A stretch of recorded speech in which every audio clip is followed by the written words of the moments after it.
Good afternoon, everyone, or good morning or good evening, depending where you are. This is still valid in November 2022. If you are logged in and you are hoping to attend the third and last webinar of the PRC Fund Knowledge Sharing webinar series on developing productive, sustainable, resilient agriculture for food security, the PRC experience, then you are in the right place. If not, you can log out. We have an interesting program, as always. I am Marzia Mongiorgi, and I'm the moderator for today. I was lucky enough to moderate the previous two, and I'm really looking forward to moderate this one as well. We have, as I said, a busy program, so I asked the presenters, the speakers to stick to their times. We have 2 opening remarks, 1 keynote presenter, and then 5 discussants. I really hope we can have some time for Q&As for our interested participants today, which I can see are growing. So without further ado, let me call Mr. Jean-Luc Biao. He is the Director General of Foreign Economic Cooperation Center of the Ministry of Agriculture and Rural Affairs of the People's Republic of China. He will open the webinar with his opening remarks. Mr. Jean-Luc Biao, the floor is yours. Okay, thank you. Thank you very much, friends and colleagues, ladies and gentlemen. Good afternoon. Right now, I'm speaking on behalf of the FECC, the Foreign Economic Cooperation Center of the Ministry of Agriculture and Rural Affairs in China. As you are all aware, just days ago, China had its 20th National Congress of the CPC, Communist Party of China. And in a report by our president, country president Xi Jinping, it is particularly emphasized to advance rural revitalization across the board. We will continue to put agricultural and rural development first and move faster to build up China's agricultural development. And to elaborate the meanings, how to enhance the development of agriculture, our minister, Mr. Tang Zhenjian, put forward the so-called 4 strengths. This is the Chinese way of saying. Number 1 is the stable supply. In Chinese words, it's 供给保障强. The second one is advanced technological equipment. It's called 科技装备强. The third one is the so-called complete operation system. It's 经营体系强. And the fourth one, the 4th strength, it's called the strong industrial relations. It's 产业韧性强. And I think all these 4 strengths echoes the theme of today's webinar, the so-called productive, sustainable, and resilient agriculture. Personally, I was invited as a consultant for the international organization, such like the World Bank, the African Development Bank, Caribbean Development Bank, and even the Asian Development Bank, but some years ago, many years ago. So I'm aware the significant role of international organizations is playing and has played at the development of agriculture and rural issues. So it is my great pleasure to share some China's practices. I would rather use the word practice, not the so-called experience, in the development of agriculture and rural areas throughout the platform of Asian Development Bank.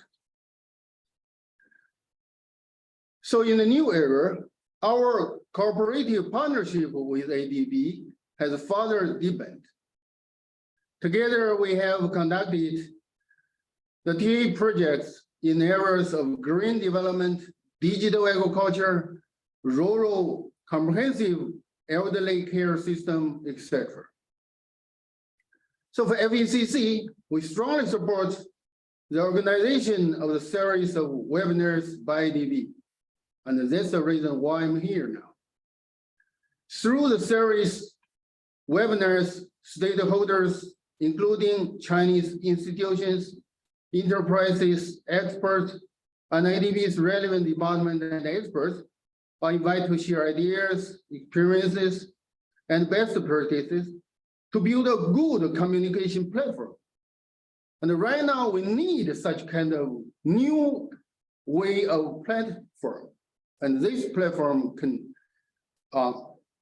network all the stakeholders to discuss something together. Till now, the webinars have covered topics including the investment of agricultural infrastructure, the innovation and the development of value chain, and the sustainable and resilient agriculture transition, etc. So I know all the participants may include government officials, well-known experts, and delegates of enterprises. So we can communicate with each other through the webinar, and we will share the Chinese practices for member countries, especially the developing countries, other developing countries that are facing the challenges of development. I know today is the third webinar, and today's theme is on green and sustainable development. The word green is an old word, but right now with some new meanings. In China, we have a very specific distinct core. In terms of joining international cooperation. So China has committed itself to pursue so-called green development for some years. And right now, we have taken the oath to the global community at various occasions. So taking the green approach to reach high quality development, adhering to cooperation in green industries, sharing China's technology, research, and intelligence in green development with all other countries proactively. China is promoting a strong, green, and healthy global development. Besides, the government of China has made the political commitment to offering stronger agricultural policies to support the development of agriculture as well as a cooperation with the global partners. The China President Xi Jinping, as many of us are aware, proposed the so-called Global Development Initiative.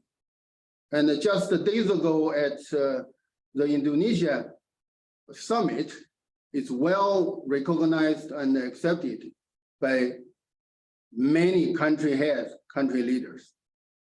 And we're happy to see the Global Development Initiative was warmly welcomed.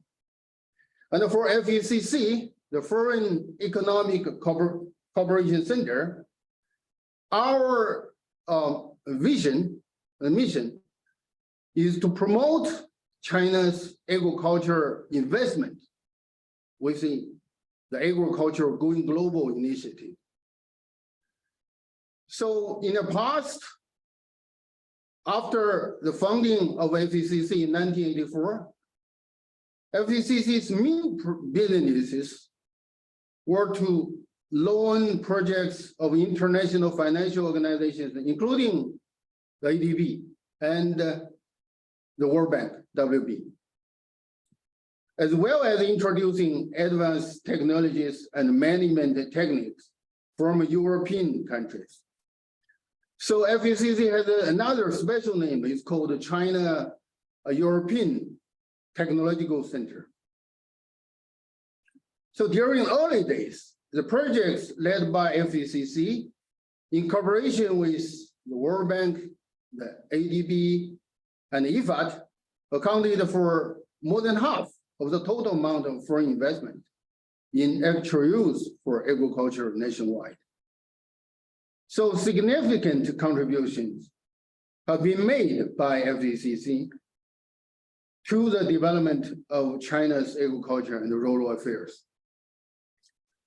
So as a window of China, especially for the foreign agricultural cooperation, FECC right now, we mainly focus 4 different main areas of business, including investment enhancement. When we say investment, it's mean the foreign investment. The second one is bilateral and regional cooperation. The third one is multilateral cooperation.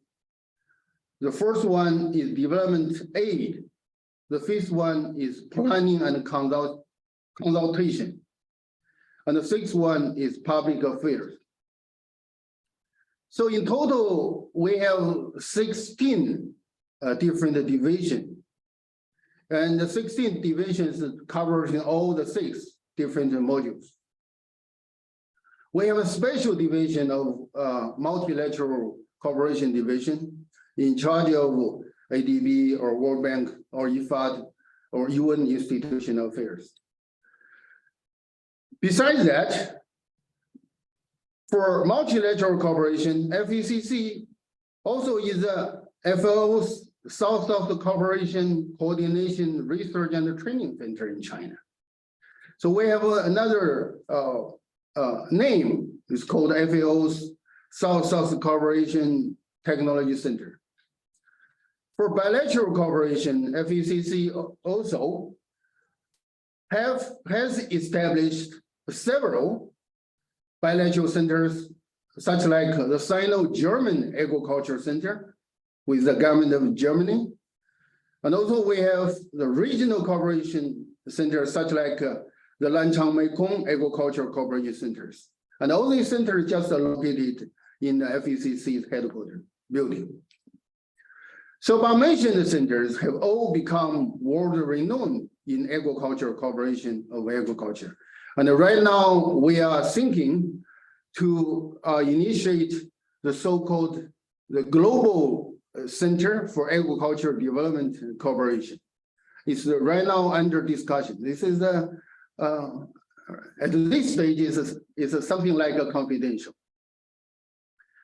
So as a result, we have formulated an international agricultural cooperation network, which involves a wide variety of stakeholders, including governments, international organizations, financial institutions, and private sectors, which covers multiple levels and fields of the industry. In particular, we attached great importance to playing the role of digital agriculture in international development cooperation. So as an example, FECC right now is going to hold the first World Expo of Digital Agriculture this year, just next month, in Weifang City of Shandong Province. I think this is the #1 World Expo on Digital Agriculture. And for the World Expo on Digital Agriculture, our idea is very simple, is to promote the investment and the industrial cooperation of digital agriculture or smart agriculture among South countries and with the developed countries. So we have a very clear goal to build up FECC as a new platform linking bilateral or multilateral countries or stakeholders and institutions. So we want to enhance the cooperation with ADB especially. We have opened the door and we are ready. So today, allow me to call upon a new invitation inviting everyone, all the colleagues, to come to FECC's compound, to shake hands with us, to do some practical work, to make something new happen. Thank you so much. Thank you very much, DG Zhang, for the very comprehensive explanation of what the Ministry of Agriculture and Rural Affairs is doing, and in particular your office, the Foreign Economic and Cooperation Center. I like the fact that you really stressed the importance of cooperation. ADB's latest country strategy partnership does indeed focus on green high quality development for the PRC. And so we are very happy to be partners in this effort. But as you said, it's not only ADB and the PRC, we need many more partners. And therefore, events like these ones are critical. So, but let me then move on to the next opening remarks. By Mr. Thomas Panella, who is the Director of the Environment, Natural Resource and Agriculture Division of the East Asia Department of ADB. Tom, the floor is yours. You have 5 minutes. Thank you very much, Marcia, and thank you everyone for participating here today. And I'd also like to thank you very much, DG Zhang, for your comments, and especially appreciate your 4 priorities of stable supply for food security, technology, a systems approach, and strength and resilience. And like Marcia, I really appreciate the focus on cooperation and finance, and that's what our relationship is all about, as well as knowledge. I would like to focus on that South-South knowledge sharing of the PRC development experience is one of our key priorities in the East Asia Regional Department, and you have many lessons to bring to share with our members, and events like this provide an excellent platform to share those experiences and exchange. And like you said, I think we can do more with more partners. And as noted in the first webinar, we talked about infrastructure, the second about digital innovations. But in this one, I think it's incredibly important, especially coming on the heels of the COP27 meeting, to talk about sustainable and resilient agriculture in light of climate change and other threats. Agriculture is one of the hardest hit sectors by climate change. And as has been pointed out by the UN, the 1.5 degree target remains elusive, and challenges will increase as the future scenario deteriorates. And extreme weather and disasters strike with immediate damage, but the slow onset changes that we'll face will create fundamental shifts in production and value change. But besides being vulnerable, also we need to note that agriculture is a very large contributor to greenhouse gas emissions, and also provides an opportunity for us to address climate change, both in terms of resilience as well as mitigation. Sorry, my video seemed to have gone out there for some reason, and technical glitch. But achieving this transformation to deal with climate change requires a multi-sectoral coordinated action. And you talked about all the departments that you have working with you, but it also, we need to work across ministries and with partners to create an enabling environment for policy changes, facilitate investments, and promote the adoption of a climate resilient agricultural practices. Smallholder farmers are key to this. They're not only critical food suppliers, they're incredibly vulnerable, and they're also very important stewards of natural resources.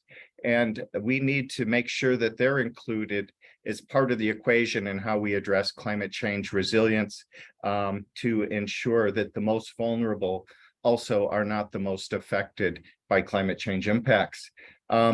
Like you said, we recognize at ADB that the private sector also plays a key role and will be critical to addressing food security in the long term. And they also must work with us to adapt to a changing environment, become more resilient, and again, reduce their carbon footprint. And this is an area where I think ADB has had quite a leadership role, and we see our private sector department along with enlightened partners like the PRC supporting this transition. And as you also noted, that success in the PRC has been driven by strong investments, but the strong investments need a bold institutional and policy action to create the right enabling environment for that. And this is an area I see for great cooperation, and as well as your NDC plan puts climate change adaptation and mitigation with agriculture front and center. And this is, I think, a very important aspect of how you're addressing the situation. We've had many engagements with the PRC over our long partnership. Let me just highlight one project that was recently approved. This is the Yellow River Green Farmland and High Quality Agriculture Development Project. And that also has a integrated approach, since climate change has to be addressed on multiple dimensions. It can't be done in a silo. And this provides facilities to build climate resilient farming, established waste management systems, and enhances ecological conservation of natural resources. And I think the focus on revitalization and green development go hand in hand, and the PRC has provided strong leadership in that way, not only for their own country, but lessons that we can bring to ADB members. So today's webinar, I think, is a fitting conclusion to this series. It's been an excellent series to focus on the lessons and experiences from the PRC towards a more resilient and sustainable agricultural sector. I'm excited to welcome all our colleagues from government, academia, civil society, private sector, and as you rightly pointed out, everybody needs to be part of this transformation. So I give a warm welcome to everyone and wish you successful dialogue today. And while this is just one seminar series, hoping that it's the part of a deepening cooperation with you and our support for the PRC. Thank you very much. Thank you very much, Tom.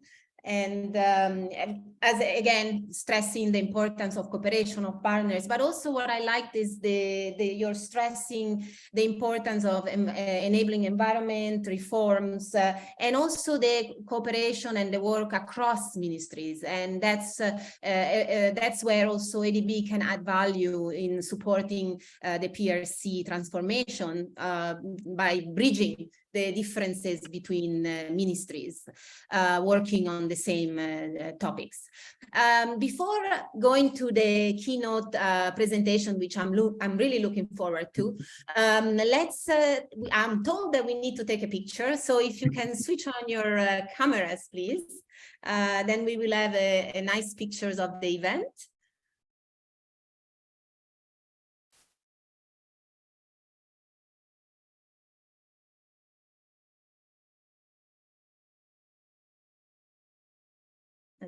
Chris Lanlen, tell us when we're ready.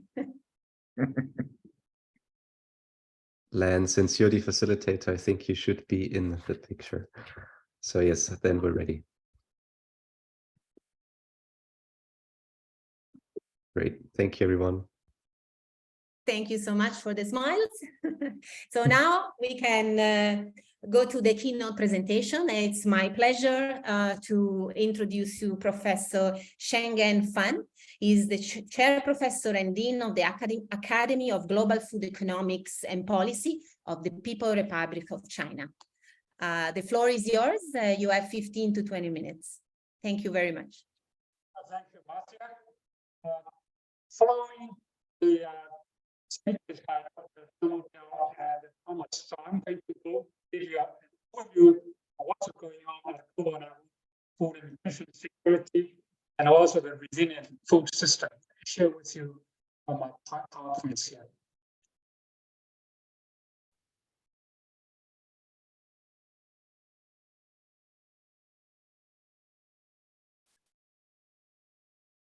Okay, so the topic of my presentation is the transformation to sustainable and resilient agriculture.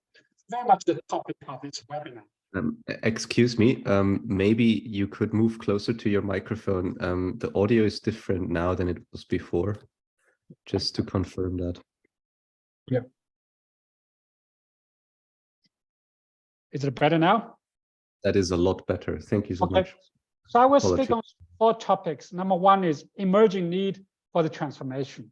The second, towards sustainable and low carbon food systems. How can we make sure that our future food system will be sustainable, low carbon? Of course, nutrition, health must be part of that. And then third is about how we're going to promote the resilient food system. So finally, some insights, some of my sort of highlights on experience from China. So we know that hunger and malnutrition are on the rise, but many people don't know that in terms of absolute number of hunger, Asia actually has the largest. So for example, in our region, we have 400 million people who suffer from hunger, almost 50% of the world total hungry people. Right now at a global level, it's about 800 million. If we don't do anything, business as usual, so our region actually will have around 400 million hungry people by 2030. So there's no way to achieve zero hunger at our region, of course, at the global level. And we are facing a so-called perfect storms. We have mentioned this many, many times. The climate change, the conflict, including the Ukraine crisis right now, the energy prices, the trade distortion, and the pandemic right now, it's still ongoing. So as a result, we have seen the food prices have gone up for the last 2 or 3 years. Only until very recently, food prices have reached a very historical height. And here, the climate change, I think the resilience is very much the topic of this webinar. If you look at the disasters related to climate change, they have almost doubled, between 2 decades, last 2 decades. And so we must transform our food system towards more sustainable and low carbon. I think Thomas mentioned the COP27. It was concluded just about a couple of days ago. Unfortunately, I was not able to attend physically, but I attended a lots of sessions virtually. And I was honored to be part of the UNEP gap emissions report. So I am a co-leader of the chapter on food system transformation. So in that chapter, we identify gaps we have right now in order to narrow between what we wanted to achieve and what we have actually achieved. So the gap is very large. So at the global level, if we don't do anything, the temperature will rise by 2.8 degrees Celsius. This is unbearable for our human life. And the gap between what we wanted to achieve, let's say 1.5 degree or 2 degrees, many countries are committed to nationally determined contribution. Even every country fulfills commitment, the global temperature will continue to rise, which means we must do more. We must do things drastically very different to cut down emission. So for example, I give you some numbers over here. So the gap between NDCs, nationally determined contributions, and the 2 degree goal is 12 to 15 gigatons per year of carbon dioxide equivalent. So 23 to 27%. However, if we wanted to achieve 1.5 degree, which I still think it's feasible, it's possible, the gap will be 20 to 23 gigaton of carbon dioxide equivalent. It's about 40%. So the gap between what we are actually achieving and what we wanted to achieve is 40%. It's a big gap. Now coming to the food system, I'm so happy that first time in the global gap report, there is a chapter on food systems. So I was leading that chapter together with the colleagues from France, from UK. And the whole food system right now emits about 18 gigatons. And it's about 1/3 of global greenhouse gas emission. Here, agriculture production is still the largest source of emission, followed by land use change and then supply chain activities. And in fact, again, between the last 2 decades, the food system emissions have actually increased. And again, the sources of increase came from agriculture production, the use of inputs like fertilizers, pesticides, fuels, and so on, and the land use change, deforestation, cut down the trees, and supply chain activities, particularly energy use in the whole value chains.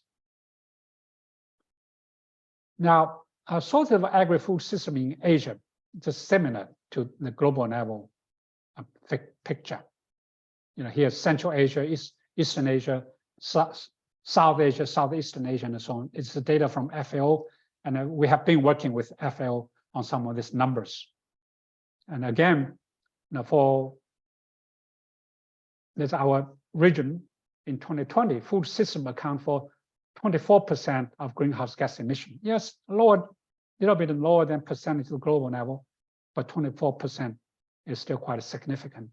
And the farm gate activities are the major source: production, input use, and so on. And food system accounted for 47% of greenhouse gas emission in Southeastern Asia, so the highest among all 5 regions covered by ADB.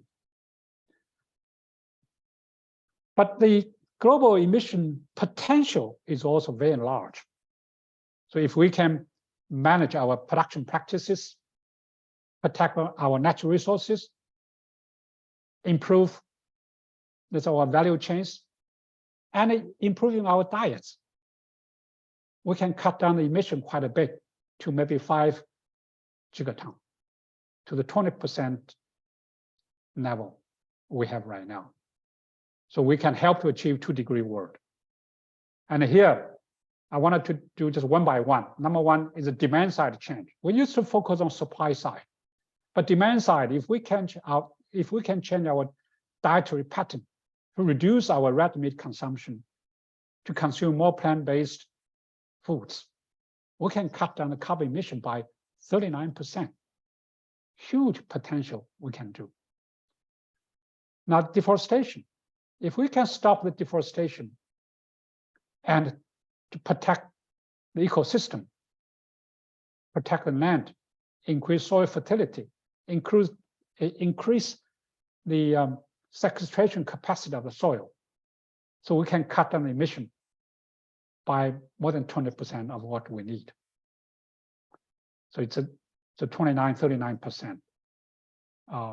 And then farm level improvements. We must cut down the use of chemical fertilizers, pesticides, and beyond. And in the production, the methane emission from livestock and from rice account for probably more than 40, in some countries, 50, even 60% of the total greenhouse gas emissions.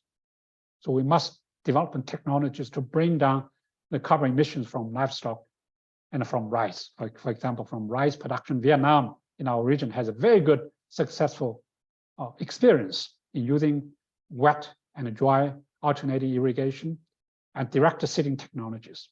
If we follow all these good technologies, we can cut down the rice carbon emissions by 50%, 60%, maybe even more. So production side has potential. Then decarbonization of the whole value chain. The energy use is a big share of that. Can we help to improve the energy use efficiency, or maybe encourage the users to use renewable energy and to reduce food waste loss? We know that food, we waste, we lose 30% of our food. If we can cut down that percentage by half, that's a 15 to 15%, then we will be able to reduce carbon emissions, water, land footprints by a big margin. Now, resilient food system, we know that our food system has become very vulnerable because all kinds of shocks, climate, conflicts, diseases, zoonotic diseases, the diseases human and animal share. So food system must adapt to these shocks. Adaptation. Adaptation is very urgent, and it is feasible. So our international and national agricultural research system here in China, India, Indonesia, Bangladesh, or even Japan, South Korea, are working very hard to develop new crop varieties that can stand against shocks, new energy, renewable resources, to make sure that the food system has the resilience against oil price shocks. Digital technology, very good example in our region, to use e-commerce, to use, let's say, the digital revolution technologies in, let's say, in breeding, in extending the technology to farmers, in farming, in raising livestock, and the potential is huge. So digital technologies, biotechnologies, all this have to be changed to make sure that these technologies can help farmers to build resilience. Now, social protection, this may go beyond agriculture, but it has a tremendous impact on our food system. It is still a factor that many poor and hungry people will not be able to access to healthy, nutritious foods in short run, and social protection can help them. But in the meantime, social protection can help the smallholders build their capacity by improving their irrigation, their knowledge, their production capacity, maybe their access to internet. We call it productive safety net. Now, some of the examples from Ethiopia, from Bangladesh, and now here even in China, can really help to scale this social protection to more so-called productive safety nets. Now, removing trade distortions. It is still the case many countries distort trade by introducing trade restrictions to protect their own domestic markets. But by doing that, it sends the global prices skyrocketed. For example, after the Ukraine crisis, many countries begin to introduce various export restrictions, from rice to wheat to maize, even in our own region. So IPRI has been tracking that, in tracking all these different restrictions. So we must eliminate this distortionary trade policy. And improving targeting subsidy, this is a domestic policy, but it's very much related to trade. How can we make sure that $700 billion subsidy used for agriculture can be repurposed to build a more resilient, healthy, sustainable food system, and expand and diversify the food import markets? Just to depend on one or two countries is very risky. Not only political risks, but also climate risks. So more resilient system also means more diversified sources of food imports. So finally, experience from China. So I think Professor Zhang Nobel has already mentioned some. Here in China, China has a vision, new vision towards better and food systems. So from the rural revitalization, 14th five-year plan, national food and nutrition guideline, anti-food waste law, healthy China. So all these national level vision strategies have really asked the food system to be transformed to achieve all these national goals. And recently, big food concept, and store grains in land, food security law, carbon neutrality, and more importantly, or equally importantly, is to develop overall plan to increase the resilience of the food systems. So just efficiency, just productivity are not enough. They are important, but equally important is the resilience. So new technologies, new sources of food, new institutional arrangements are encouraged to transform food system to achieve all these national goals, national objectives or targets. And a commitment from China or from the government. I think Dr. Zhang Luobao has already mentioned 4 points from the Minister Pang. But here I also wanted to emphasize his commitment during the Food System Summit.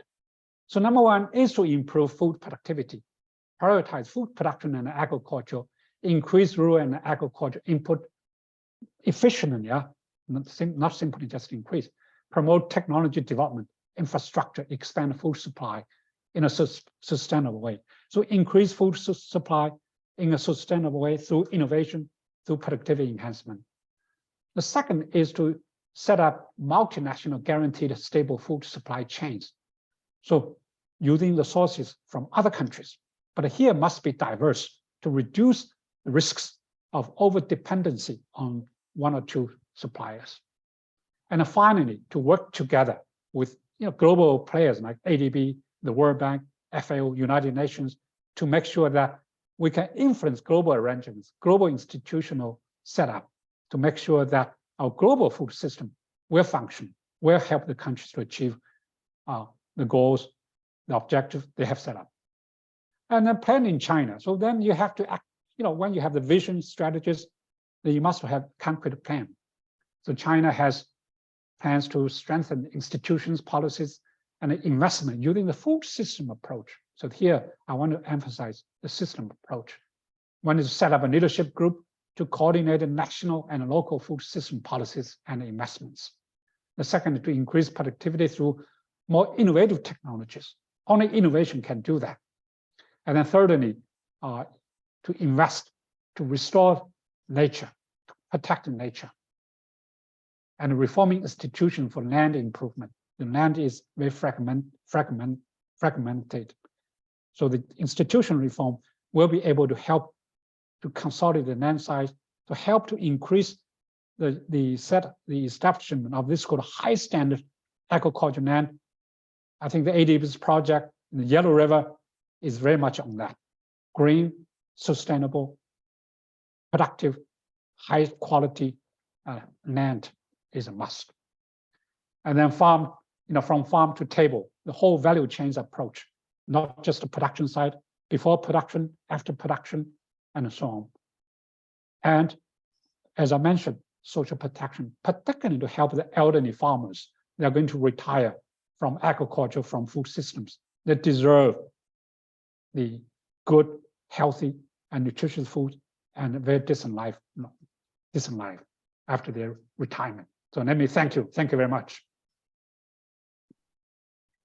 Let us thank you for this incredible presentation.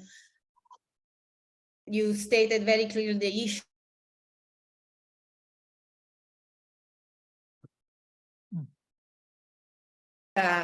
To me, your message is, we can continue business as usual.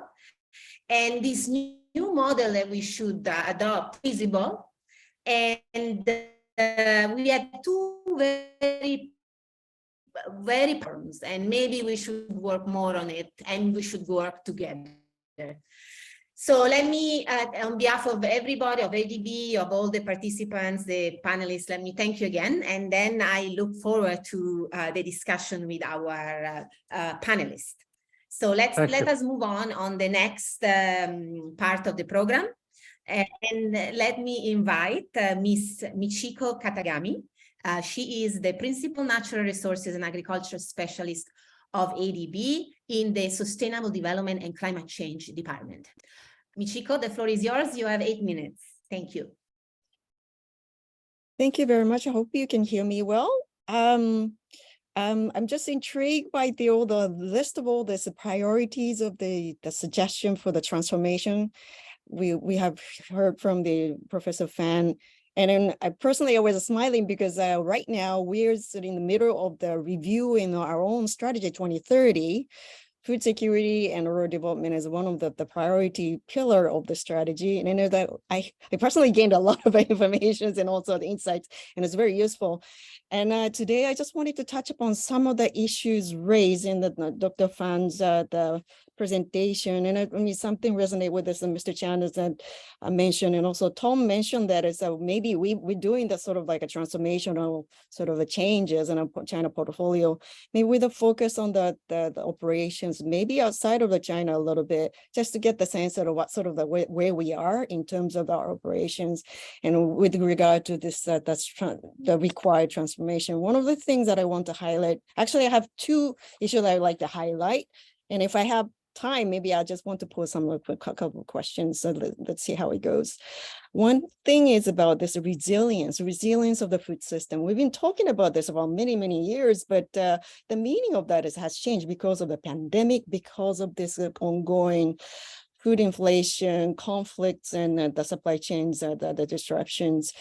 Though even just for the climate change adaptation challenges, it's really enormous. And then also because of this ADB's commitment to the investment into climate adaptation and mitigation, we are going through all those changes of the pipeline. We're going through the review and also try to pick up all those adaptation opportunities, and also beef up the mitigation investment in particularly the sector. This is the part of our ADB's the work to align with the Paris Agreement. And we committed that is a public sector investment will align with the Paris Agreement by July next year. And the private sector is going to commit to that, the same goal with a year later. Now, as a part of this, we're doing a lot of detailed works at the country levels and with the local institution, with the communities about the climate risk specific to them and what they can do about it. And then we realize that climate change adaptation it's the same concept as an inequality in the country. As we all know, climate change hits around the equator. That's where most of the DMCs, development member countries, are located. And when you specifically look at the climate impacts, it falls on the places where the adaptation capacity is very, very limited. So it's really, really challenging. Yet, that adaptation support for those communities to respond, build resilience, climate resilience is very, very minimum at the moment. So we try to beef up the adaptation investment. So within the climate goal, we have a discussion about this low carbon transformations, but also adaptation is placed with the emphasis in an urgent sense. But this is about this climate scenarios at 1.2 or 2 centigrade. And if it goes beyond this, the scenarios is going to changes. And also in line with the Paris alignment, the Paris Agreement, we are trying to increase the pick up the investment, increase in investment mitigation. Primary things I think is common practice now is the agribusiness value chain. We look at the energy efficiency segment, any chances that we can replace with the renewable energies. And also we're going to do this food waste and loss minimization by integrating the vertical integration of value chains and whatnot. This has its ongoing major efforts, and that's one area we can do with ease. But when you look at the agriculture being the major emitter, and where are all this emission coming from? There are a lot of finger pointing at the livestock system and also rice system. And we are trying to minimize their emission intensity, not so much for the absolute emission right now, because of the concern for the smallholders agricultures, they being the lifeline for the many of the rural population, and also for some communities, livestock is a very important adaptation measure. So there's a little bit of balance, careful things about the pathway for the low carbon, decarbonizing the food system. We have a little bit of a sort of careful approach to take when it comes to smallholder agriculture. But in so doing the same, beefing up in this climate investment, what is really important is the scientific knowledge transfer that's really critical. And there are so many of them. There are a lot of interesting and good examples to follow. But one thing is lacking is a little bit more of the inclusive approach to look at who are the vulnerable people actually who does the change the action, change the practice of the farming, practice of the food processing and distribution. There are a lot of women who are disproportionately impacted by the climate change, yet they're not really given all this all the assistance they need. And also the incentive mechanism, particularly when you think about the transformation of the low carbon food system. A lot of people would have to have a complete different mindset. I'm talking about producer side, and farmers particularly are not really paid for the carbon sequestration but well enough. So we also at the same time of the mitigation measure investment, but also mobilizing green financing to generate extra income streams to those communities who actually do this the sustainable practices. So those are the things that are the major thing that we're working on. We associated things is that in due consideration NDCs, we are looking at this detailed planning for this country plan, landscape-based plan, and also the helping the developing member countries for the MRV capability to track the scientific efforts that are being monitored and the try to just to be the rational ways of this increasing the investment in the area. Second point that I would like to mention is the point that Dr. Fan was mentioning about the nutrition focus. In Asia, I think it's appalling that is still we see the high prevalence of the malnutrition. Hunger is 400 million also of this hunger population is appalling in Asia, but also anemia among women with a productive age. About half of them in Southeast Asia, for example, is anemic. Stunting rate is coming down. It's very, very high outside of China, and obesity is going up. So obviously there has to be, this is the SDG 2 concern, but also the human capital development concern. And really disturbing fact is that 1.9 billion people cannot afford to buy healthy food.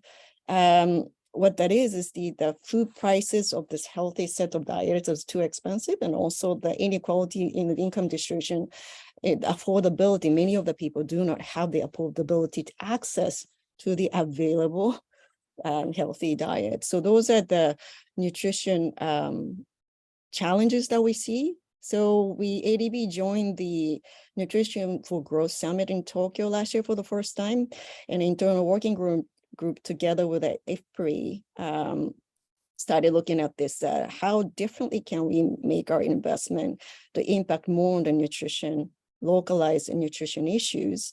And we're beginning to see some of the interesting opportunity, for example, in adaptation, also climate smart solutions, could be nutrition smart solutions. And also when we work with the social safety net, this is really critical, and in response to the resilient system for this, all the shocks of the climate, pandemic, or whatever the external shock that comes in.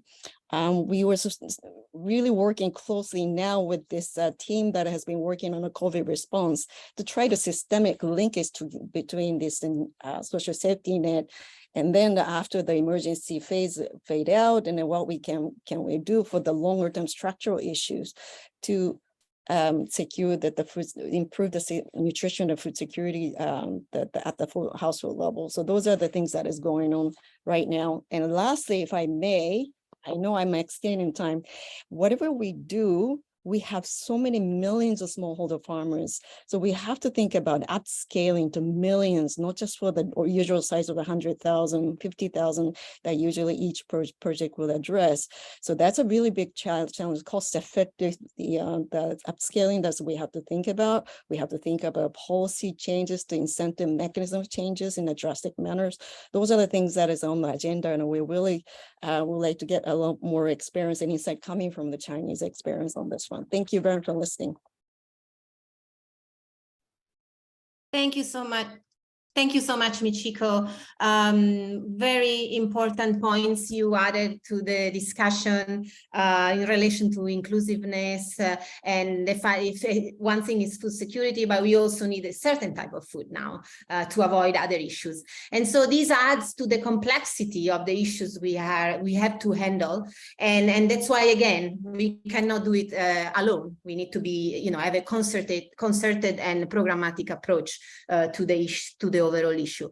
Let me move on to the next panelist and invite Mr. Liu Dong, the director of Smart Environment Center of Tongji University in China.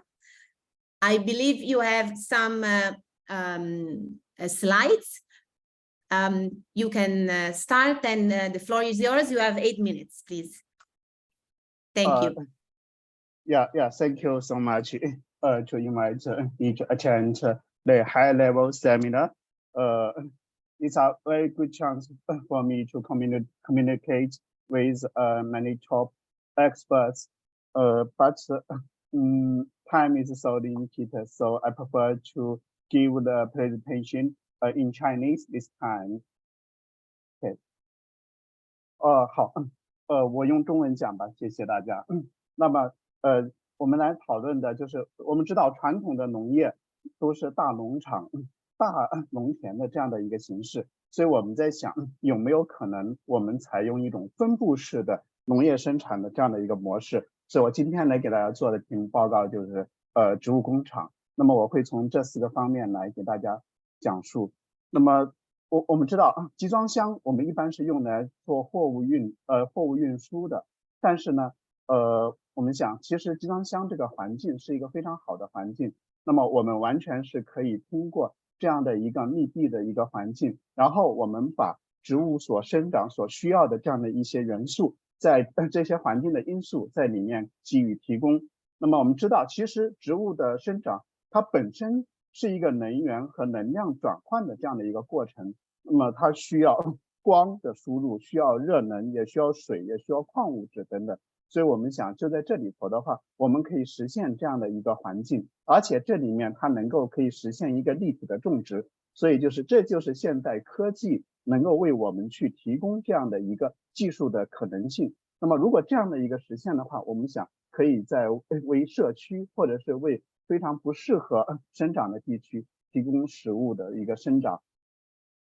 理论上在这样的一个集装箱里面，我们讲其实是植物都可以去生长，但是我们要把什么样的植物种在里头，或者是合适的呢？那么就是要去做经济性的这样的一个分析。那我们觉得其实最重要的还是要去考虑它的，比如说在里面的生长，就是说合适的一个特性。所以我们觉得像叶菜、像菌菇，包括还有像草莓啊，或者是有一些中草药啊等等，在里面种植是非常好的。那么它的技术的组成主要是这几个方面，一个就是植物的房子，就是一个需要保温的这样的一个集装箱，用在不同的地方，它的保温的要求其实是会不一样的。第二个就是植物的床，我们可以这么去理解，我们要给它提供一个非常舒适的一个生长环境，而且这个必须是安全的，就它必须是自身不带有毒有害物质的这样的一个渗入。所以这个我们就看就是说一个房子装好了，而且这个床也做好了。那么植物生长它其实还需要什么呢？需要矿物质和水，所以就是说我们在这里头会有一个水肥的控制系统。这样一个水肥控制系统不但是可以调各种肥料水肥的它的浓度和它的这样的一个准确的输送，同时我们还可以对它的水温进行一个精准的控制。当然很重要的一点，第4点就是说它需要一个很好的环境。那么在这里头的话，这是个综合环境，就包括光、包括热、二氧化碳，还有就是一定的气流组织等等，就这样的一些环境。只有在这个环境共同的协同优化的作用下，我们说这个植物才能够非常好的去生长。那么大家会想，在这里头会不会很昂贵？这是我们做实验得到的一些结论。在这个地方我们可以看得到，如果2个人看2个箱子，在中国那么会很贵，而看1个箱子这很贵。可是如果我们2个人看20个箱子的话，那这样的话呢，其实它的价格就下来了，而且它可以到10块以内，我们看能够到7元人民币左右。那么对于这是总的这个生产成本，我们包括了能源费，包括折旧和物料以及人工的费用等等。那么在这里头的话，我们来看一下，其实在市场上，这是在上海在青岛的超市，同样品质的这个蔬菜，他们卖到10多块，甚至到20块一斤啊。所以这样的话呢，我们觉得它这是有这样的一个差价，就代表着它是一个驱动力的。那么我们再来看一下质量怎么样呢？那我们请了中国最权威的检测部门呢，对它进行了营养因子的检测。从这个地方我们能够看得出来，还是非常棒的。那么安全性怎么样呢？因为它的密封性特别好，不用农药，包括矿物质，包括那个我们的叫重金属的残留，其实都是未检出。所以从安全性、从营养来讲，这个也是非常棒的一种方式，就是说一个保障。那么同济大学这是雪龙号的这个运输，其实雪龙号的上面的这个20尺的集装箱的技术方案，当时也是同济大学提供的。那当时应用的效果还是很好。除了这个之外的话，我们看它还可以在荒岛、在偏远的种植条件非常糟糕的这个地方来去种植，因为它完全摆脱了环境、土壤，摆脱了气候的这块对它的影响，我们只要有能源的输入就可以。那么这些来源可以来自传统的电力，也可以来自太阳能或者是风力发电的这样的一些能源。此外，我们也在“一带一路”的中东的以及相应的这样的一些国家，我们现在正在进行相应的支撑和这样的一个保障。那么不但是保障我们自己的人员，还有就是说“一带一路”国家的人员。那当然，因为它的生产效率特别高，它是同样土地的生产效率的50到100倍，能到这样，而且它用水效率很高，它能够是普通的用水的5%到10%，就是大田用水。所以它的这一块使得就是说它能够成为一个贴近我们的城郊的这样的一个小型的农场。那么这些数据的话，就是说它可以去应对我们说的灾害灾难，这就是我们所说的不确定性。而且我们也把它定义成这是一种非常准确或者说非常可靠的一种分布式的食物的生长和供给的系统，而且是基于种植。那么因为种植的话，它是一个基础，由种植的这块，待会我们在后面讲，它还会来支撑到养殖。这个是2019年我们的原型机的情况。那么右边的这块两个图是布置在重庆的一个工业园区里头。那么在这里头，现在重庆虽然他们可能状态不算太好，但是园区在封锁的情况下面，他们也起到一个很好的保障的一个作用。那么这个是去年的花博会上面，我们有2台植物仓，其中的1台就去了北京的101中学，就作为中学生的一个学习的非常好的一个实验室。然后我们在想，我们还能不能把它做成小型化？所以这个就是我们做的原型机，在6月份参加中央电视台的15天连续的这样的一个直播，所以全部都是在一个就是监视下面，就是说在这样一个摄像头下面向大家展示，那么取得了很好的这样的一个效果。另外我们也能够看得到，就是说那我们也可以去做的更小，这个其实是我们面向个人的这样的一个，那也能够就是取得了非常好的这样的一个效果。所以呢，根据前面的这样的一些，我们基本上去构建了面向社区、面向家庭和面向个人的这样分布式的能源系统。那么同济大学是一个以工程见长的这样的一个学校，所以其实我们是基于工程、基于制造，也就是说我们制造和建造相结合。同时因为我们在这一块已经深耕了20多年，所以就是说上海农业工程学会的依托单位也是同济。那么这样的话，我们从另外一个角度，就跟建筑跟生活如何去结合，来去做这样的一个技术体系，同时把装备也做出来。这样的话，我们说就能增强我们去应对不确定性的一个韧性。好，谢谢大家。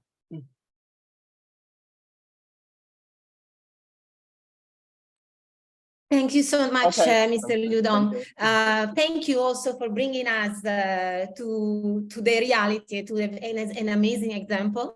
We have talked about here at maybe 30,000 feet. Now we are on the ground with something tangible. Very nice. I've seen containers used for houses, offices, schools, but it's fantastic that you have a prototype for this. Yeah, I already see there are questions in the chat for you.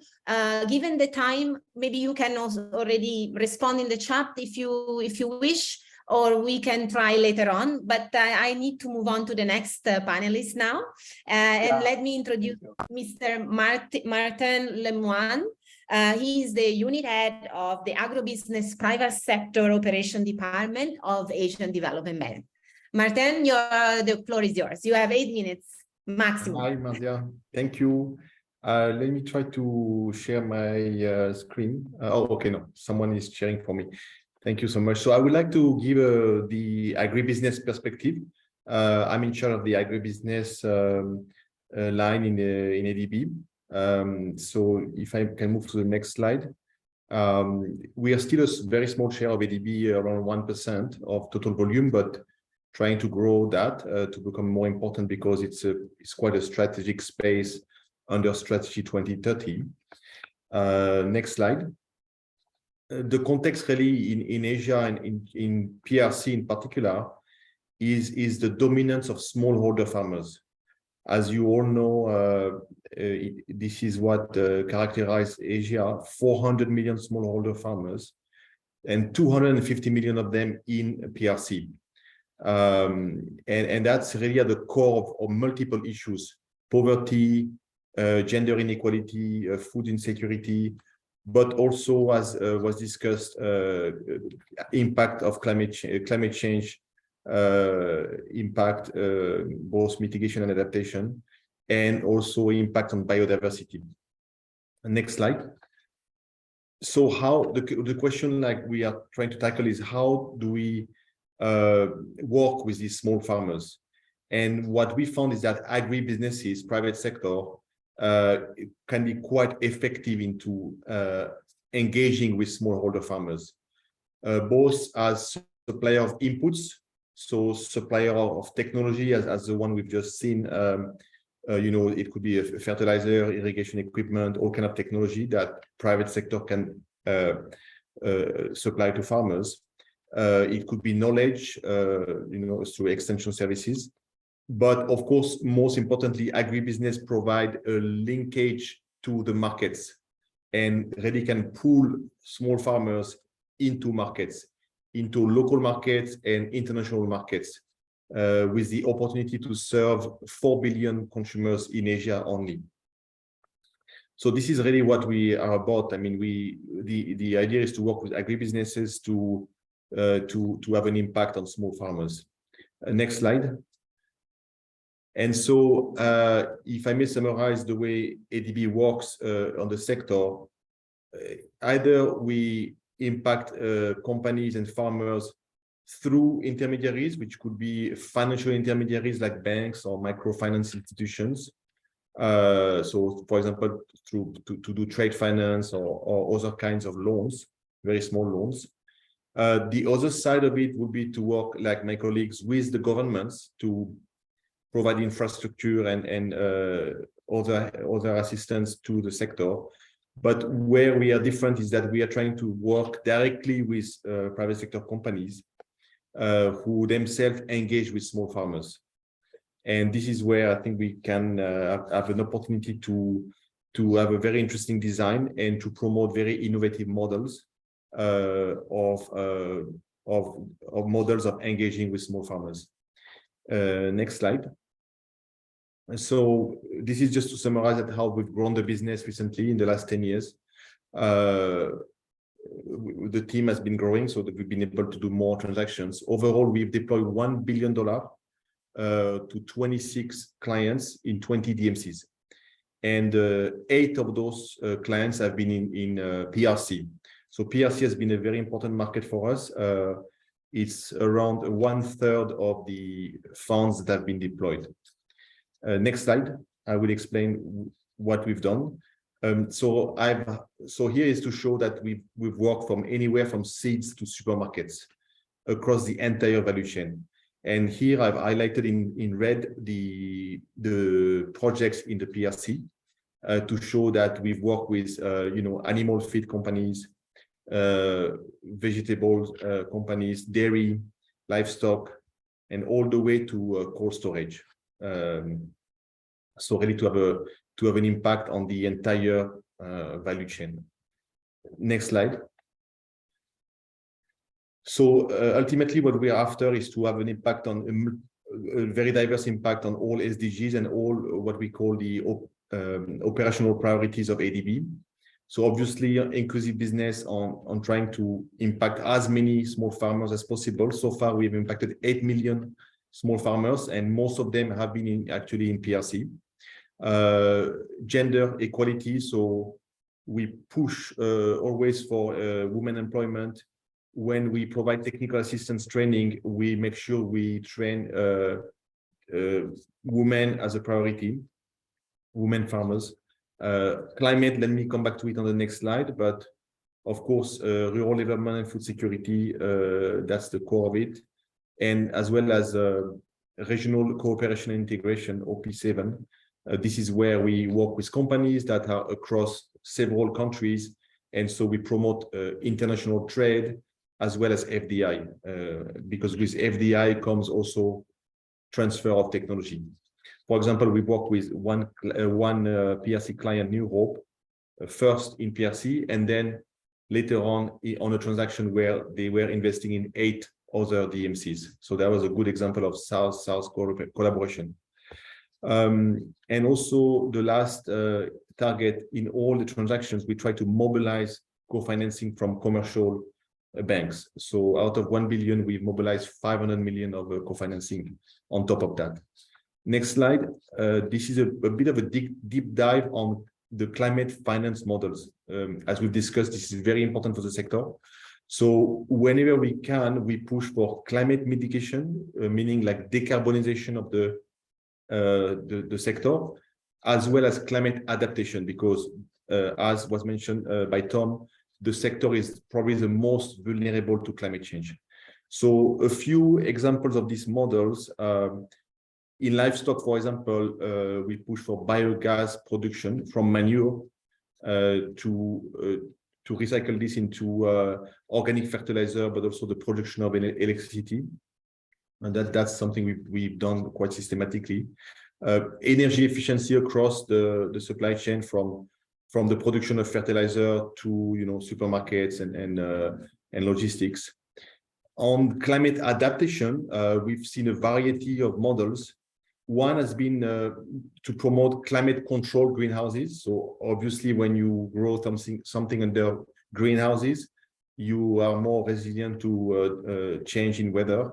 And so this is quite a very, very resilient way of farming, and that's very prevalent in PRC, and we've supported that, as well as in other countries.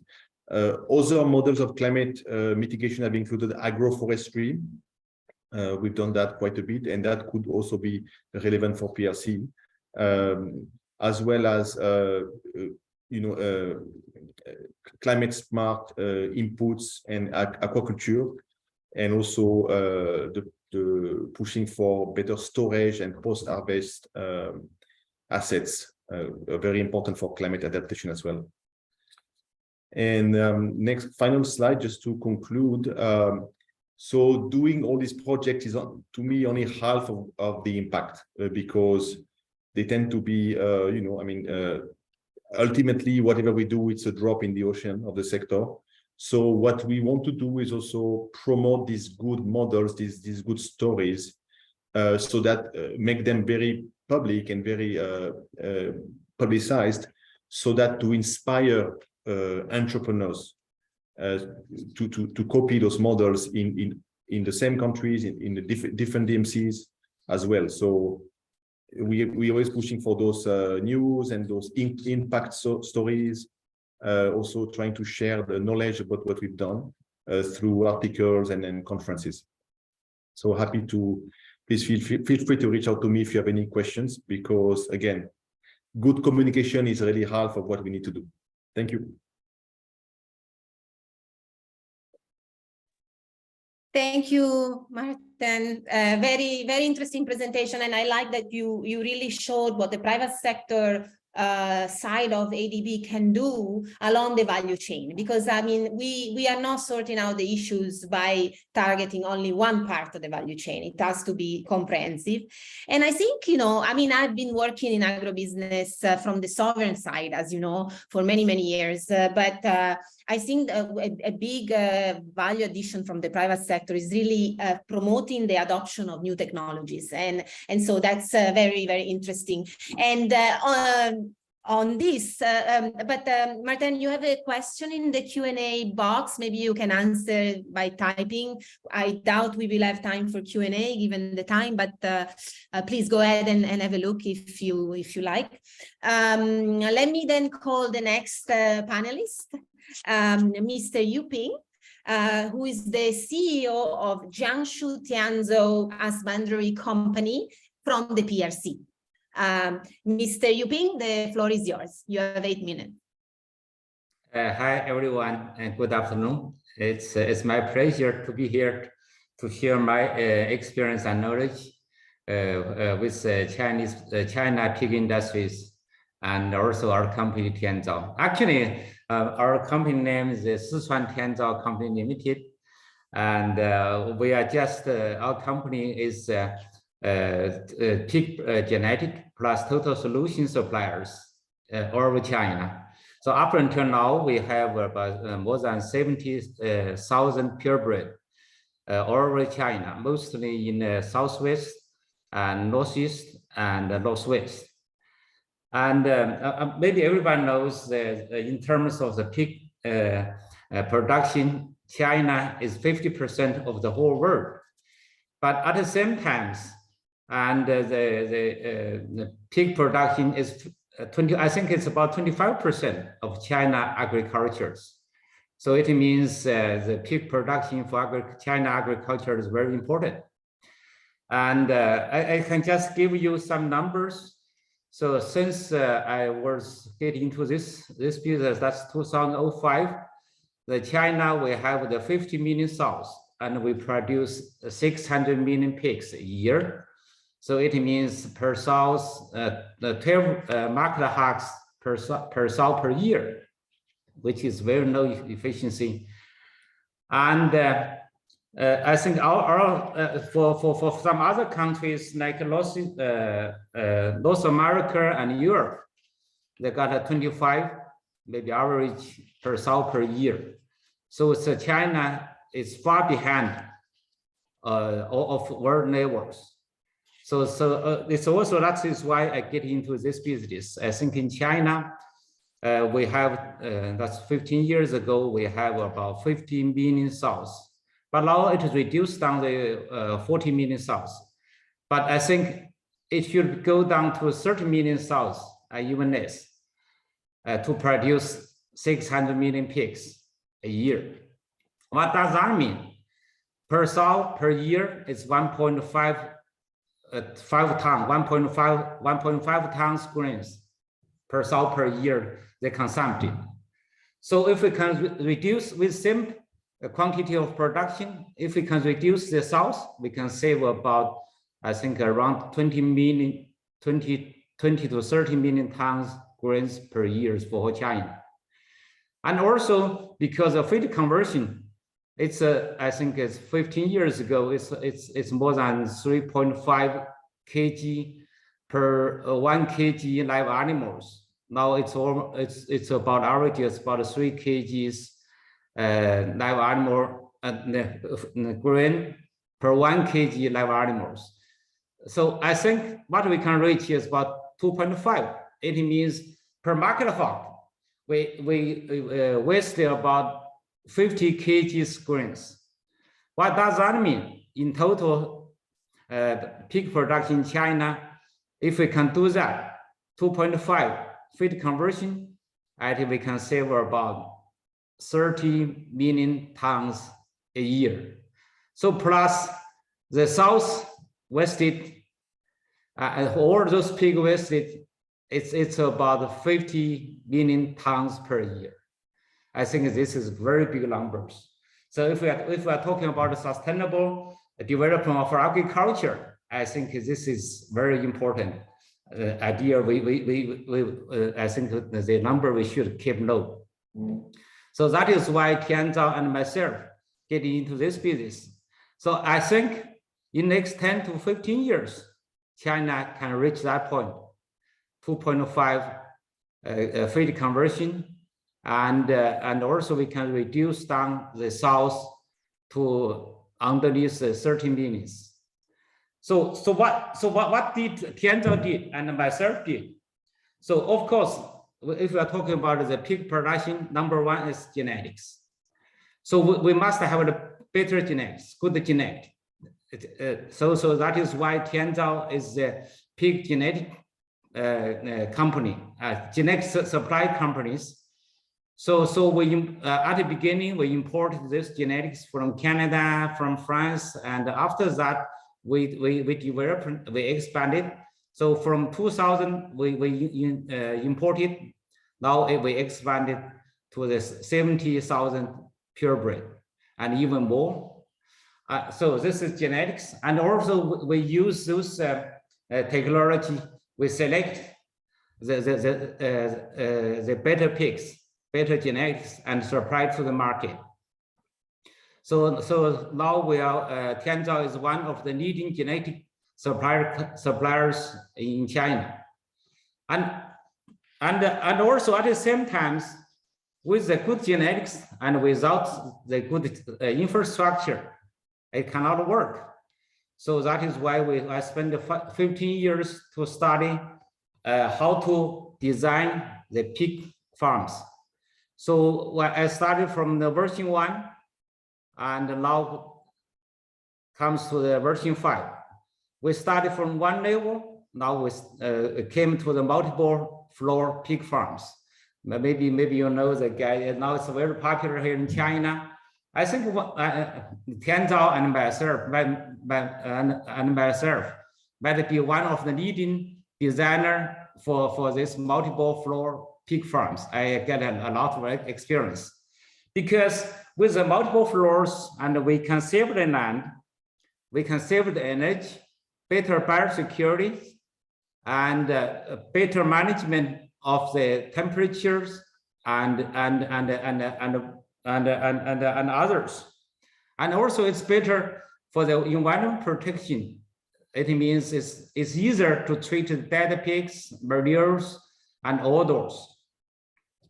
And at the same time, we use the modern technologies like AI and all those kind of things, and have the better control of the feed and the water consumption and power consumption and everything. And of course, beyond of the infrastructure and genetics, and we should have the strong system for the management system to manage the biosecurity, to manage the people, and to manage the pigs. So before that, I think 10 years ago, we don't have management system here in China in terms of pig management, the pig production management. So in the last 10 years, everybody is working very hard to develop this kind of system. Now it seems works, and we got a lot of software and a lot of KPI and all those kind of things, and the mix happen, and we improve the efficiency. And of course, another important factor is the nutrition. So before we use a lot of soybeans, a lot of corns. So and now I think for Tianzhao, we reduce the soybean down to 9% for the market hog. And also we reduce about 5% of the corn consumption for the whole productions. And of course, this is still not enough. I think for Tianzhao and for whole China, we need another 10 to 15 years to work very hard to catch up with those like North America, Europe, their level, their standard. So in that case, I'm sure, I'm very confident in 10 or 15 years, we can reduce down the sow down to 30 million sows, and we can have this feed conversion rate will go down to 2.5 and even less. And we can use less soybeans, not the less corn, and all those kind of things that can happen. And of course, after we save so many grains, so many tons of grain, of course, it will be better for the environment. It will be better for sustainable development. I think it can be, for me, it can be everything. So we are going to work very hard for another maybe 10 years for me before I'm going to retire. Thank you very much.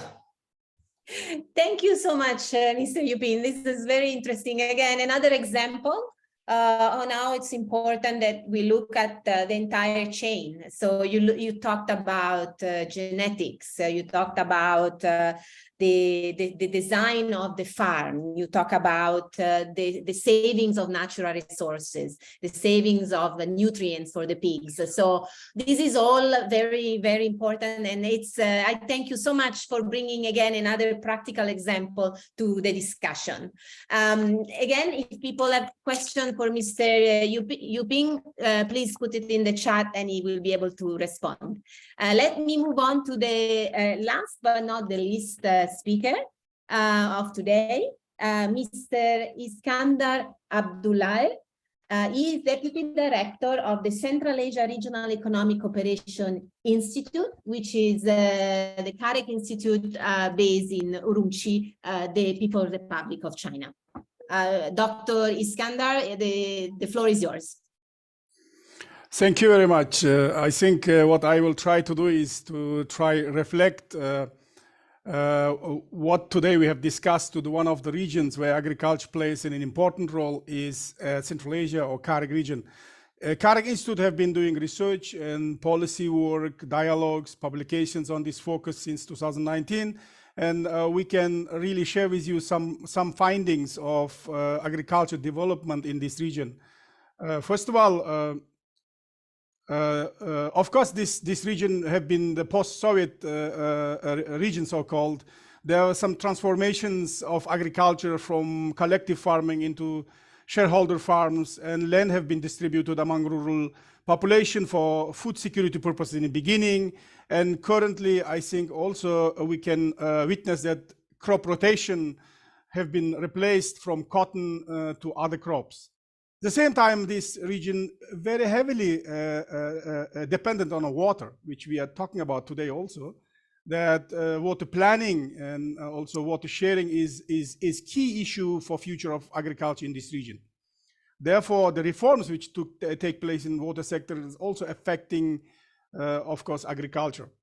And then if we see this and compare these two parts like agriculture and then also water sector, we see that privatization, individualization, and long-term rent of the land have been coupled with introduction of water use association and basin organization at local level in order to provide water for the irrigation. Decollectivization and private farming and responsibilities also made possible introduction of user fees and also reduction of state support to water supply in agriculture. At the same time, in some countries, state, semi-state quota systems to cotton and wheat and remained, and sectoral reforms of water sector have been a huge impact on agriculture. These are some initial findings, and then recently we've also tried to study what would be the impact of climate change on agriculture, especially on irrigated agriculture. And you see this map which illustrates in left hand that a potential change in agriculture productivity in this region, and you see that there quite a potential increase if you don't look into water constraints. But if you include water constraints due to climate change, you will see quite a big change actually in agriculture productivity. You would witness that part of the region actually will have potential decrease of agriculture productivity. So biggest message from this study is that agriculture in Central Asia hugely depends on water based on your water management, and actually solutions to water problems may bring potentially increase in agriculture production, but otherwise it may lead to decline in productivity of agriculture. It means the food security, trade, and all other things will depend on our solutions.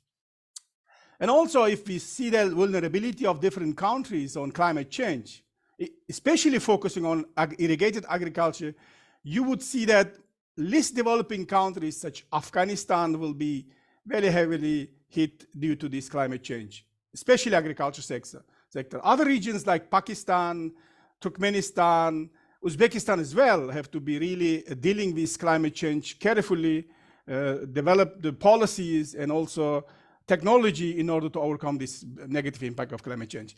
This is actually the analysis of impact of climate change. Now we look into the current trends in agriculture sector in region, which may be sometimes opening up good opportunities for regional trade, cooperation, technology transfer. First of all, current trend is more of food crops.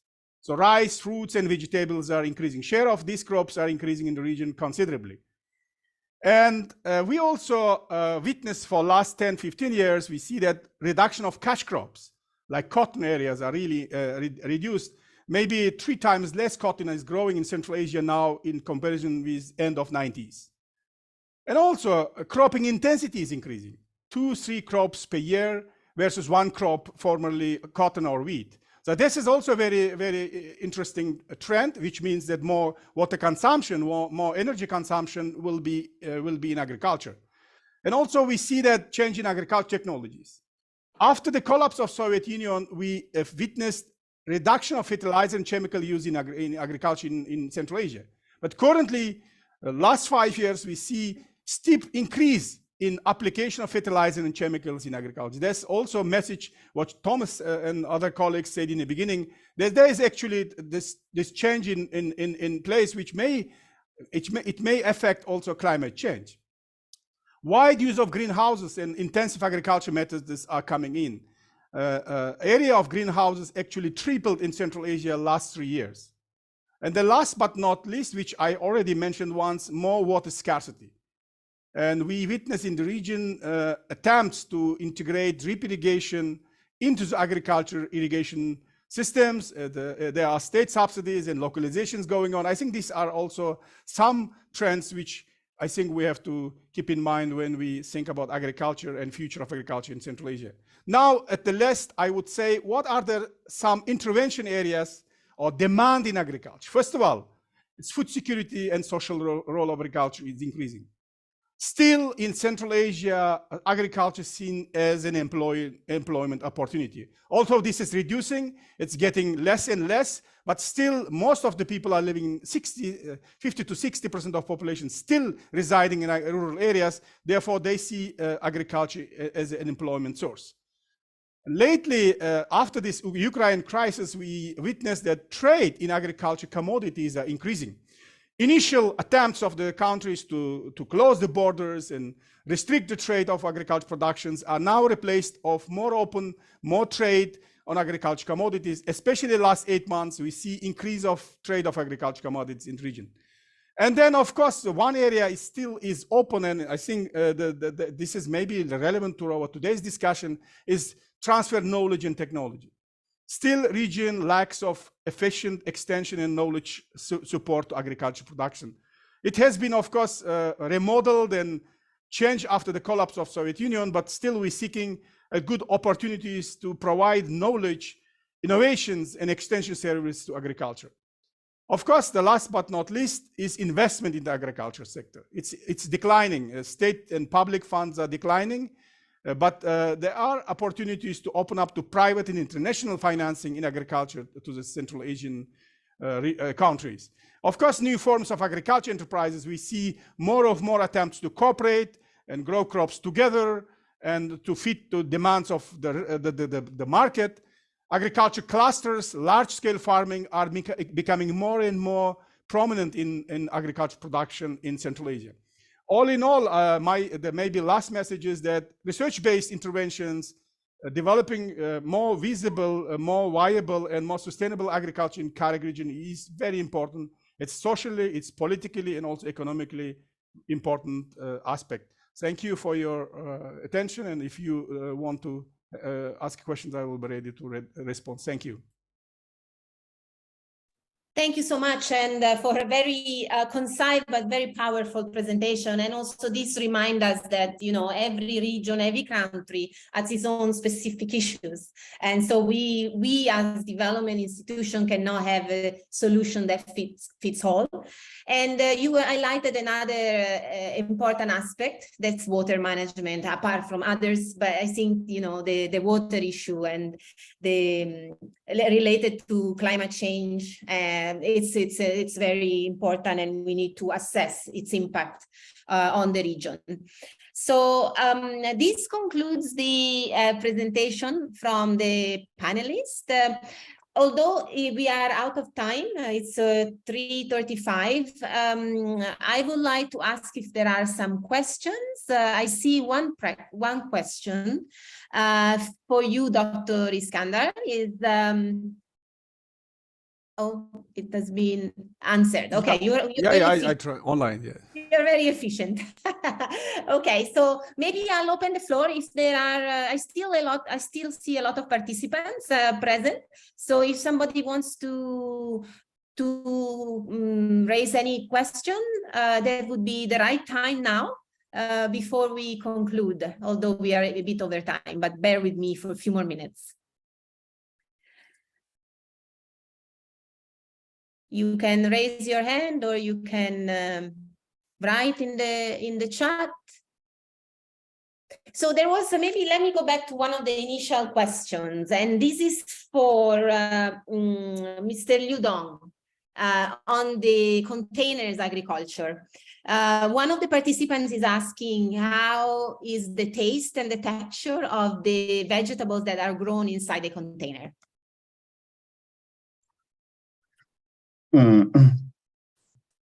Mr. Liu Dong, you're still with us, yes. Okay. Many people said the taste is perfect. Oh, that's fantastic. Yes. Because yeah, enough energy input to the vegetables. Yeah, so the vegetable tasted yeah, so well. Okay. Thank you. Very clear. Thank you. Thank you. That's very important. So, and therefore, that's why you consider this as a very, having a very strong potential. Yeah. Thank you. Excellent. So, I don't see any more questions. Anybody? Maybe I have a question. Maybe Yes. also to Dr. Iskandar. So a lot of the fertilizer use as well is linked to land reform / plot size in Central Asia, right? So I was wondering if there's any more institutional work or capacity building on this area going on for land reform as a whole, because normally the smaller the plot, the plots, the more intense the fertilizer use.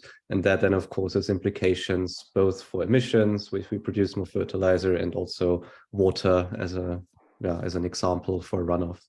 So I was just wondering if there's any work on that. Very quick response in order to save time. Christian, it's related not only to plot size and reforms. I think it's also related to accessibility of these inputs, which were interrupted initially after the immediately collapse of Soviet Union because of these trade relations have been stopped. Now Central Asians are building more effective economic ties with all around in the region. So flow of inputs are increased and their prices is going down. That's the biggest reason. But I agree with you that also large-scale farms tend to use more fertilizers.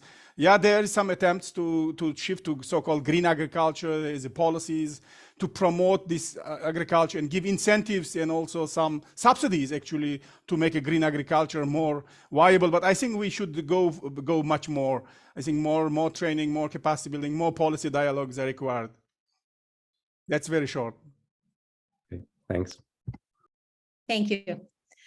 We have a couple of questions. I'm not sure to whom, if it's for all panelists, but how to enhance the efficiency of the institutions on a sustainable agriculture?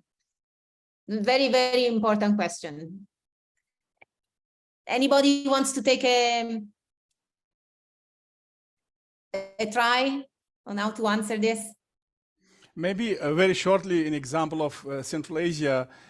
I mentioned one reason which is lacking is, for example, extension and research services for the agriculture. That's really lacking. I think we have to increase and improve this situation, and we should reduce the gap between research and agriculture practices. I think that's the biggest lacking, at least for Central Asia. If we improve more extension, flow of information to the farmers and farming community, I think that will be one step towards more sustainable agriculture. But there are also others like policies, removing some kind of subsidies for inefficient energy use, inefficient, for example, inputs, changing policies towards more of open and market oriented agriculture would of course, give a chance to increase sustainability of agriculture. I'm talking about case of Central Asia, of course. Thank you so much. Any other panelists wants to answer? We have a lot of questions now. I think we won't be able to answer all, but we have taken notes. There is a request for from Vishal Patak to have some example and lessons on strengthening and shifting from farmers to agriculture businessmen.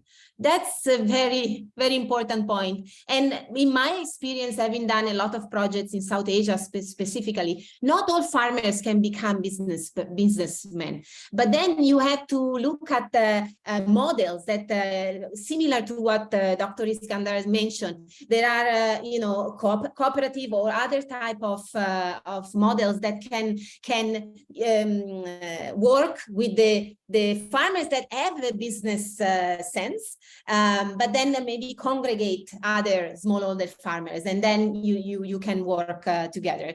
I see Dr. Iskandar is nodding. You want to add anything on this point? We might have another webinar on this. Yeah, absolutely. And one other role of private business is very important. It's increasing. In case of Central Asia, for example, now maybe private business is more engaged to agriculture than before. There are opportunities and options, but there is also risks. We have to also make sure that smallholder farmers are not losing, because of this private engagement and more private intervention, their right to be in agriculture sector. As I said, agriculture is something in between economic sector, but also social sector. That is very important. For example, last privatization in Central Asia resulted that millions of people are now out of agriculture. How you could beat these people, and are our policies actually balanced? So in my opinion, it must be market and open process rather than enhancing it artificially by some kind of decrease in interventions, which maybe at the end result not what we want. That's maybe my worrying message, but I fully agree that agriculture requires private investment and private participation. Absolutely, especially because with the looking at the need for technology, then it's, the private sector is leading on that. There is another question on how the private sector can engage in multilateral development banks projects to share these solutions. So I think Martin Azle, I had to leave, but maybe what I can say briefly is that indeed the private sector operations from ADB, for example, they engage with companies all over Asia for developing agribusiness, and now they are more and more participating in knowledge sharing. So they develop these models, as Martin mentioned in his presentation, and now part of their mandate is to share these success stories, these impact stories. And so there will be more and more sharing from the private sector operations. And also because it's growing and therefore there is more to share. Somebody is asking for the presentations. We will certainly make them available. And let me take the last question on wondering how is the development of low carbon and carbon neutral agri-food and livestock in Asia. That's a big question. I think all the panelists commented on this, starting from the keynote presentation. Any take from any of the panelists on this topic?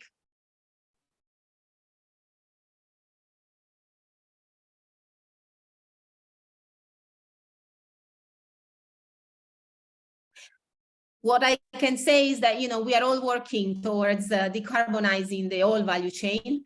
Again, that's critical.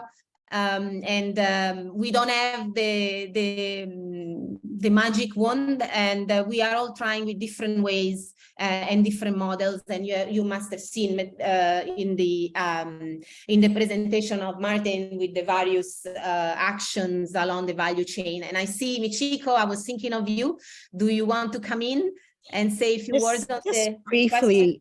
We were just experiment together with the private sector partners, be it the private sector investment project or the sovereign project, working with us particularly for this feed improvement for the livestock, for example. We not just for the feed improvement, but also the some of the supplements added that would actually reduce the emission levels, that kind of things that is happening, testing, trial and errors kind of things are happening. And also low carbon emission sort of a farming technologies, dissemination is happening. Rice is a primary example. I think Dr. Fan was explaining about this, and as a norm, AWD is an upscaling is a norm. And now we're trying to make money out of this. And it's that's just like a carbon farm. It's called carbon farming to make sure that it's that general extra money earned out of this carbon sequestration opportunity flow back to the community. So that kind of things are happening. I think it's a big topic like Marcia was mentioning. And also our private sector colleagues are investing in alternate protein in Asian markets, like a plant-based burger kind of things, like ingredients part of it, and also the feed productivity enhancement protein that comes from plant sources or bug bases.